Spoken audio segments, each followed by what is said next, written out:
Oh, where was I? Once, a while ago, there was an old peasant and his wife and their 3 sons. 2 of the boys were clever, like a knife so sharp, but the 3rd son, was not. That's being nice. He was a fool. He was like a board without a nail.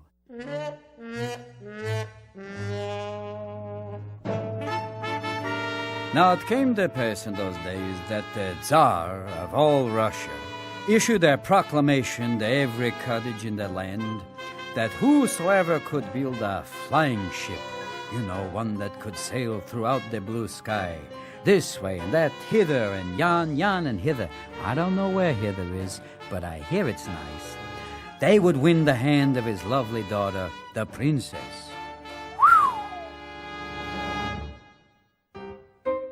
The 2 clever brothers were naturally eager to try their luck, and so they each resolved to set off. Their father gladly provided them finer clothes than he had ever worn himself, and gave his blessing for their journey. Their mother made up hampers of food, soft white rolls, cooked meats, bottles of corn brandy, and a little potato latke, maybe for later. The fool saw all this, and he said he would go along too, for he wished to receive such fine things and his father's blessings. But his cruel brothers only knocked his cap off and teased him. "Imagine the Tsar's daughter marrying that circus ape," they said as they were leaving. Even after they had walked a good ways down the road, the poor fool could hear them guffawing loudly. Still, for all their cleverness, they were never heard from again. Hui!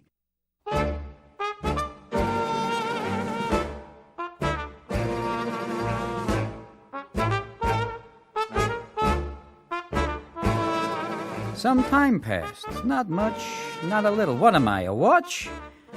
And the fool decided his time to leave had come. But when he told his mother, she only scoffed. "Ha!" she said. "With your fine luck, it's only a matter of hours before you're eaten by a pack of wolves." But his father was of a different mind. Being like a father, he took kind of a stand. "If he's eaten, then he's eaten. It's high time we allowed the boy to learn by his own mistakes." "Your father may have a kind heart toward you," his mother said, being the good woman that she was. "But as for me, if you're eaten by wild beasts, don't even think about coming home." And with that, she gave him some old rusks she had thrown into a sack, and he left.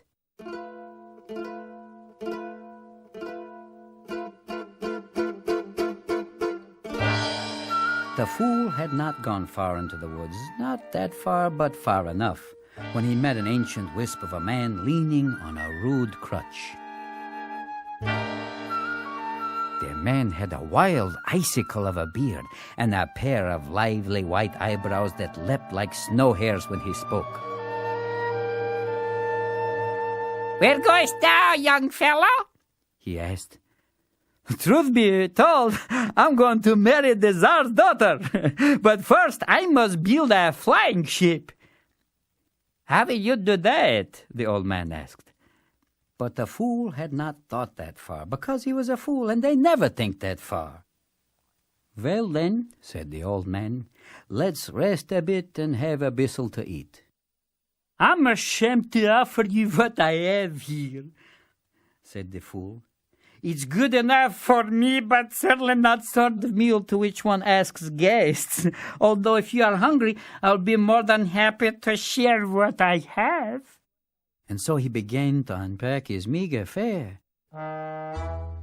But as he did so, his eyes blossomed wide with surprise.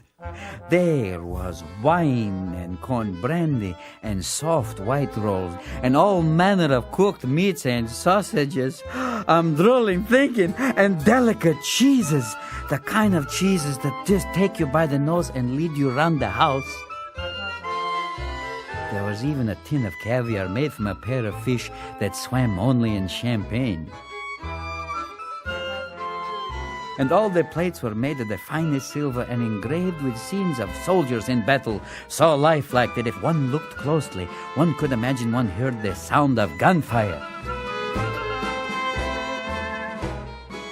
The two of them dined on this great repast until they could eat no more. And before long the fool fell sound asleep against a large tree. When he awoke, he discovered that he was not leaning against a tree. Oh, no, but against the smooth hull of a great ship. And the old man, the alte Kaka, phew, he was nowhere to be seen.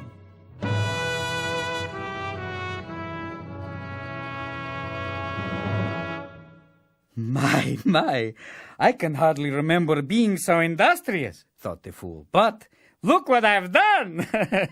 And he danced happily around the ship, admiring his handiwork. He quickly jumped aboard and seized the tiller.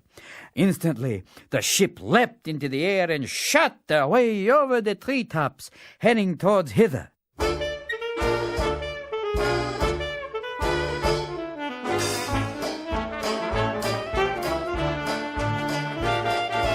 Before long, he spotted a very thin fellow carrying a roasted pig. "Good day to you, Uncle Skinny," said the fool in a way that only fools can say that makes you laugh and wonder at the same time. "Where are you going?" "Want to buy some dinner." "But there's a banquet under your nose," the fool called out. "Really?" the man said. "Where?" "Oh, why this is just a scrap, hardly a mouthful. I'm on my way to marry the Tsar's daughter. There's sure to be a good deal to eat there. Come aboard, big guy." So the big eater climbed aboard and they sped off. A little bit heavier in the hull, but they got off the ground.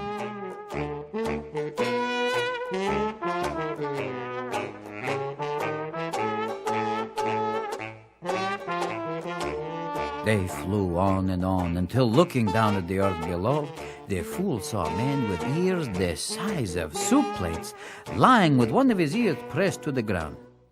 "Good day to you!" the fool shouted to him. "What are you doing down there?" "Oh, not so loud! I am listening to an ant coughing in Ethiopia, and it's quite a terrible cough he has." "Why, you have rather good hearing to hear insects coughing all the way in Ethiopia." "Yes," said the man, "and it would be a real cinch if only his wife weren't such a terrific snorer. What a racket! I wonder if he's not dead with such an infernal hubbub." "Well, come aboard," said the fool. "We'll go into the wedding of the Tsar's daughter, and you're sure to get an earful there." And so the man came aboard, and they sped off over the hills. His ears were picking up a little wind, so they had to tack them back.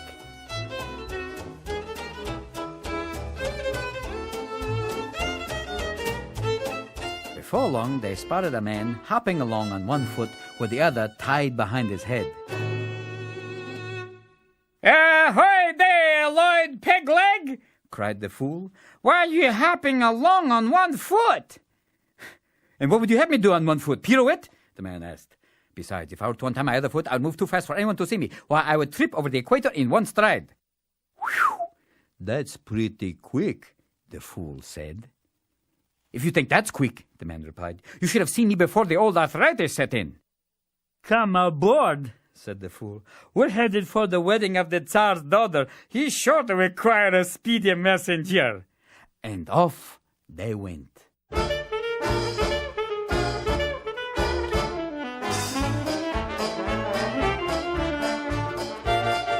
They flew on and on, which is more on and on than the on and on before. But who's keeping track? It's a story. Until down by the roadside, they saw a man aiming a gun whose barrel was the length of 2 plow horses and a clever she-goat. "Ahoy there, William Telsky!" the fool shouted. "Can you tell us what you're aiming at?" "Well, you see," the man said, rubbing his jaw, "there's an ant in Ethiopia with a terrible cough. I should like to put him out of his misery." But his wife's loud snoring, that's what keeps him ill, the fool replied. Yes, of course. She's the one I'm aiming for. Take your place among us, said the fool. The Tsar is sure to require such a skilled marksman. So the sharpshooter hopped aboard and they sped away.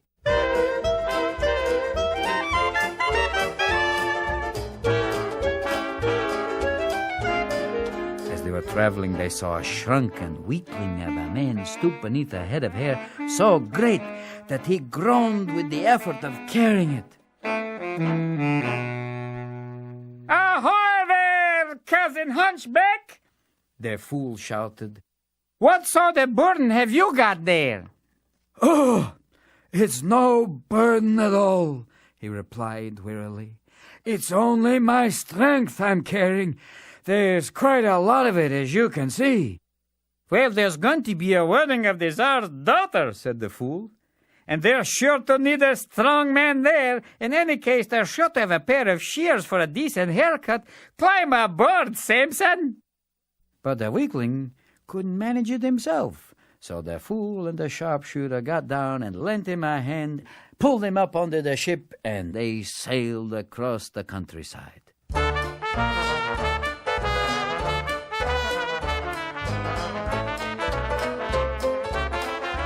They didn't meet anyone else on their journey. And after some time had passed, not much and not a little, they came to the palace of the Tsar himself.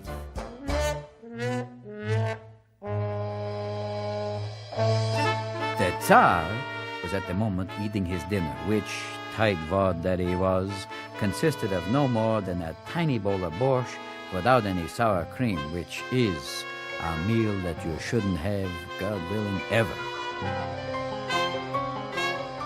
He and his daughter, their princess, looked out the window to see where the noise was coming from, and saw the strange ship descending with its Meshuggah crew, making crude gestures and waving boisterously at them.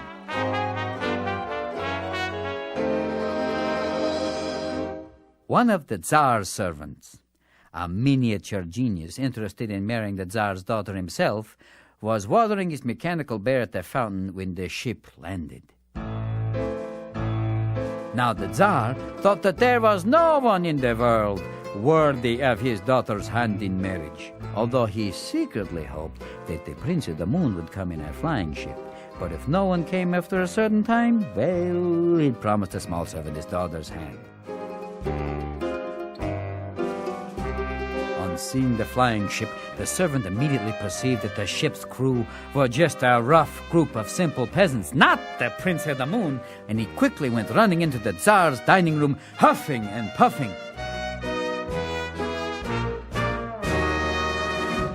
Has the Prince of the Moon come for the hand of my lovely daughter? The Tsar asked the servant, beaming with pride.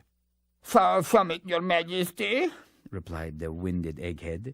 It's just a loud group of simple moujiks. Moujiks, every one of them. Moujiks! Right! What's a moujik? Peasants, your majesty. Pheasants? No! Peasants! Just a group of lowlifes from the countryside.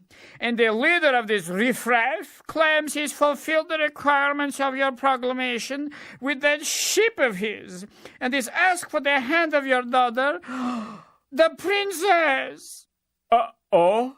Said the Tsar, visibly shaken and physically moving too. Could I see that proclamation again? Yes, your majesty, said the smarty pants, immediately producing the parchment. There it is in black and white. Whoops! Well, I suppose we're in a jam, all right. So the servant, the Tsar, and the princess sat for a while in complete silence, considering their dilemma. I have it, your majesty! The servant cried. Perhaps you can set this rogue and his gang 3 impossible tasks, ones they can never fulfill. Now we're getting somewhere, said the Tsar. Like what? You could ask them to eat 1,000 loaves of bread.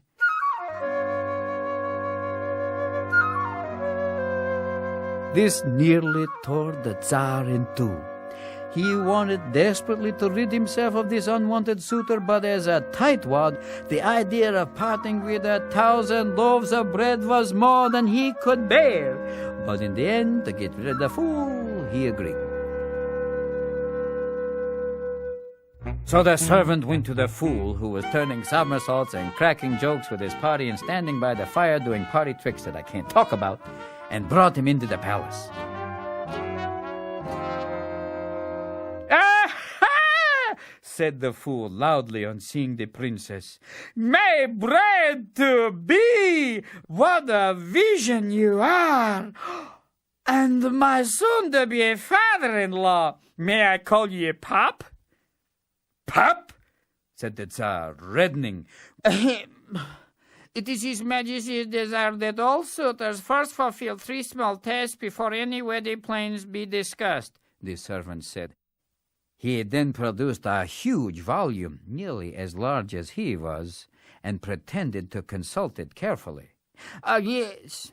To begin with, you and your hick crew must first eat not less than 1,000 loaves of bread." I'm afraid none of my men is very hungry right now, but perhaps I can persuade one of the men to try with me.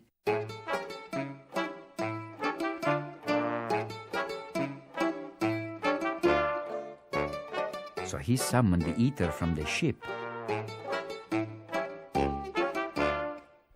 And no sooner than the loaves were set before them, they were, boom, gone. That's it. "Ah, I think I have some loaves coming to me yet," the eater said anxiously. "I'm afraid it only tasted like 900, really. I'm quite sure of it." Now the Tsar was more upset than ever, as you can imagine, and his daughter, the princess, was biting her lip. But the servant was as sly as a fox, and he again thought quickly. "Excellent, excellent. And now," he said, as he pretended again to read from the book, "let me see. Ah, yes.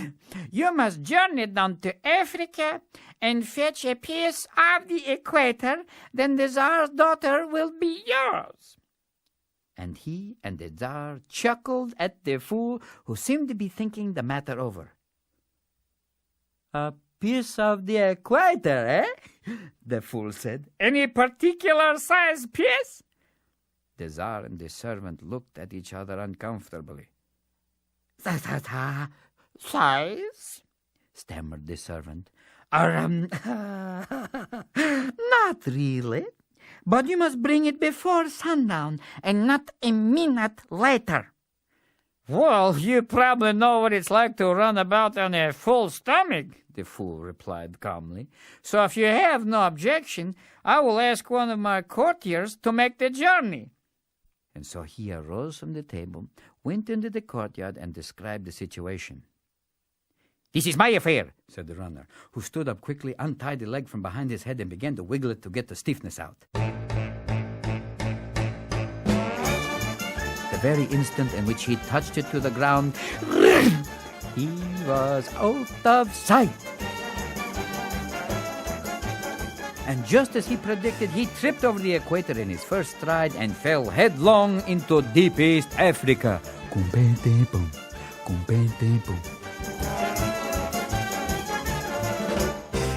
When he got up, he immediately retied his leg and began to hop along the equator's length, for he hoped to scout out a nice, handsome piece.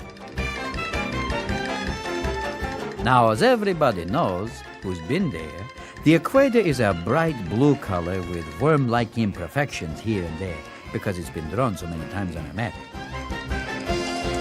When he came upon a part of it that was free of imperfections and was so brilliantly blue that it made the sky look as red as a rose in comparison, he bit off a nice piece the size of a young fig, put it in his pocket, and sat down against a tree to take a nap. During the time that the runner was gone, the fool was conversing with the Tsar and the princess. After some time, though, he wondered where his friend was, and so he went out to the ship. Uh-oh. said the hero with his ear to the ground. "A swift bell is fallen under a tree. I can hear him snoring, and there's a flea asleep in the hair on the very top of his head, just 10 rows back from the widow's peak. Wait, oh, sorry, 12, and the flea's snoring too." "I see him," said the sharpshooter. "I see him." "Who? "Lord Pegleg?" asked the fool. "Not the flea. I now see Pegleg just below the flea. Leave it to me." The sharpshooter quickly picked up his rifle, aimed carefully, and allowing for wind, curvature, and spin of the earth, continental drift, and the expansion of the universe, and the chance that he might sneeze, squeezed the trigger.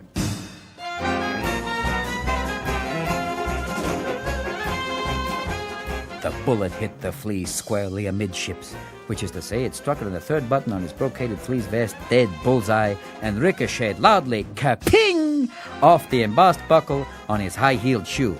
Not a bad shot. The sound was so loud that it immediately woke the runner, who, seeing that the sun was about to set, quickly put both feet on the ground. Faster than 63 speeding bullets, arrived at the Tsar's palace with the equator safely in his pocket. He gave it to the fool, who immediately brought it into the Tsar and his daughter. Now the Tsar began growing quite pale, and his daughter was crossing and uncrossing her eyes unattractively. But again the servant thought quickly. "Well, this is all well and good," he said, winking at the Tsar. "but there is one more task listed which you must fulfill." And again he pretended to read from that large book. "Oh, yes. You must find a bird that cannot fly, yet loves to swim, and has near a single feather on its body, and you must fetch it here by sunup tomorrow. No pressure. Good night." So the fool returned to the ship and related the situation. Now, naturally, the eater was aware of all the birds in the world that could be eaten, and he said that he had heard of such birds as the servant described. But he said that they lived at the very bottom of the world, far beyond the equator, where it was very cold. So the sharpshooter immediately looked in that direction, and with a little squinting said, "Aha! I see some birds who cannot fly and have no feathers, but when they dive into the water, they stay underneath, and I cannot see them swimming." So the hearer put his ear to the ground, and with a little straining said, "I can hear those birds with no feathers who cannot fly, and I hear their wings flapping underwater as they swim." That settled it. Of course, the runner was again eager to make the journey and fetch the bird, and he was already beginning to untie his leg, but the sharpshooter objected strongly. "No, no, no, no, no, no, no, no, no, no." And he added one more. "No," he said to them. "You see, I have run out of bullets. If the runner should fall asleep again, we'll be quite powerless to rouse him. He simply cannot go." So they sat there silently thinking. But just 1/10 of a second before they were about to give up, the hairy weakling clambered out of the ship's hold and blinked at the twilight, for he'd been sleeping soundly below deck since her arrival. "I believe it's high time I puffed up," he announced to them weakly. Yes, time to puff up indeed." And immediately he began to inhale, quite vigorously, so vigorously, in fact, that anything that was not tied down was soon sucked into his lungs. And as he did this, a very strange thing took place. His puny body began to inflate, while at the same time his oppressive mane began to retreat back into his head, and by the time he was through, he was as big and strong as he had been weak and small, and his pate was as shiny as a shaved melon. "I thought you looked better with a haircut," said the fool, turning a handspring.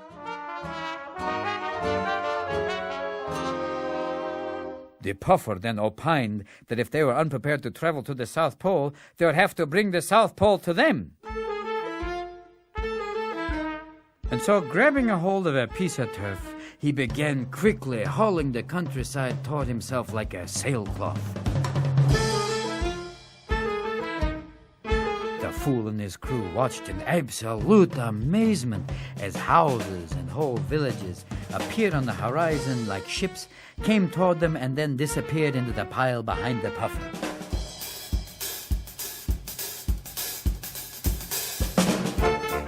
As daylight left them, entire countries passed before their eyes, their inhabitants going about their lives as though everything were completely normal, whole families passing by them. This is called traveling at the speed of life, or the theory of relatives. And there was one man named Einstein who saw this and went, "Oh, what an idea." But that's another story. On and on it went. Faster and faster the puffer pulled, never stopping. He pulled and he pulled, all through the night, on and on and on. Finally, just as he was running out of strength and the first rays of the sun were beginning to redden the horizon, the South Pole skidded to a halt, right in the center of the Tsar's courtyard, and his job was done. Now, when the Tsar woke up, he immediately looked out his window. There, in the courtyard below, he beheld hundreds and hundreds of penguins, which is Eskimo for tuxedo, waddling about and swimming in the courtyard fountain, while behind the puffer lay the entire earth in a single wrinkled pile. And who should be standing on his head on top of the South Pole in the center of the courtyard? That's right, who indeed but the fool himself. Of course, the Tsar shook with fear at all that he saw, for what could he do? Without a moment's hesitation, he threw open his bedroom window and shouted down to the fool, "Congratulations, my dear son-in-law! She's all yours!"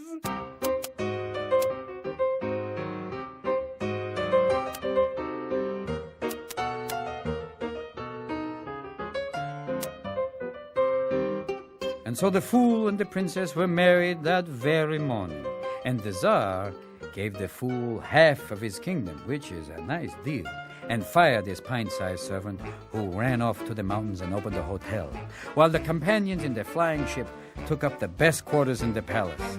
They were forever by his side, cracking jokes, singing songs, and forming the first men's club. And they and the fool were very happy. Oh, and as for the princess, well, she got used to it.